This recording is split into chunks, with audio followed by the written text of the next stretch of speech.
नमस्कार दोस्तों। दुनिया में चल रहे अमेरिका और ईरान की टेंशन्स अब एक नए मोड़ पर पहुंच गई है, क्योंकि अब रसिया ने भी इस सिचुएशन पर अपने रिएक्शंस दे दिए हैं और रसिया का रिएक्शन काफ़ी स्ट्रांग माना जा रहा है। सबसे बड़ा सवाल, रसिया ने क्या कहा? रिपोर्ट्स के मुताबिक रसिया ने अमेरिका को वार्निंग दी है कि इस सिचुएशन को और एस्केलेट ना करे। रसिया ने कहा है कि मिलिट्री एक्शन से प्रॉब्लम सॉल्व नहीं होगा, बल्कि टेंशन्स और बढ़ेगा। अब सवाल ये भी है कि रसिया को इसमें इंटरेस्ट आखिर क्यों आ रहा है?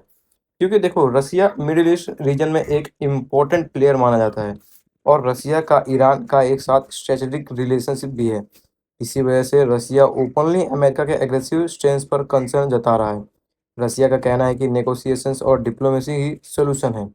अगर डायरेक्ट अटैक हुआ तो रीजनल स्टेबिलिटी खतरे में बढ़ सकती है। अब सवाल ये भी है कि इसका मतलब क्या है आखिर? इसका मतलब ये है कि अगर अमेरिका ईरान पर एक्शन लेता है, तो रसिया इनडायरेक्टली ईरान के सपोर्ट कर सकता है और ये सिचुएशंस को और कॉम्प्लिकेटेड बना सकता है। अब सवाल ये भी है कि क्या ये वर्ल्ड वॉर जैसे सिनेरियो बन सकता है? एक्सपर्ट्स का कहना है कि अगर मल्टीपल पावरफुल कंट्रीज इन्वॉल्व हो गई तो ग्लोबल कॉन्फ्लिक्ट का रिस्क बढ़ सकता है और इसीलिए रसिया ने कॉशंस दिए हैं। अब सवाल ये भी है कि रसिया का मेन कंसर्न क्या है? रसिया का कहना है ऑयल सप्लाई डिस्टर्ब हो सकती है, जो कि हो रहा है। ग्लोबल इकोनॉमी पर इम्पैक्ट पड़ सकता है और इन्फ्लेशन बढ़ सकता है। रसिया ने यह भी कहा है कि मिलिट्री प्रेशर की जगह टॉक्स होनी चाहिए, बातचीत होनी चाहिए, वरना सिचुएशंस कंट्रोल से बाहर जा सकता है। अब सवाल ये भी है कि अमेरिका का क्या स्टैंस है? अमेरिका का कहना है कि सिक्योरिटी कंसर्न्स की वजह से स्ट्रॉन्ग एक्शन ज़रूरी है, लेकिन रसिया का कहना है कि फोर्स यूज़ करना से वॉर और बढ़ेगा। यानी दोनों कंट्रीज के स्टैंस अलग-अलग हैं और इसी वजह से ग्लोबल टेंशन्स बढ़ रहा है।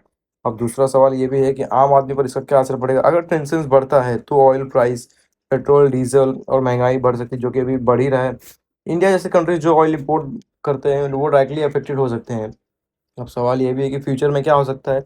अगर नेगोशिएशंस हुआ तो टेंशन्स कम हो सकता है और मिलिट्री एक्शंस हुआ तो रसिया और दूसरी कंट्रीज का इन्वॉल्वमेंट बढ़ सकता है। तो दोस्तों, सिंपल शब्दों में रसिया ने अमेरिका को वार्निंग दी है कि सिचुएशंस को एस्केलेट ना करे और डिप्लोमेसी का रास्ता अपनाया जाए।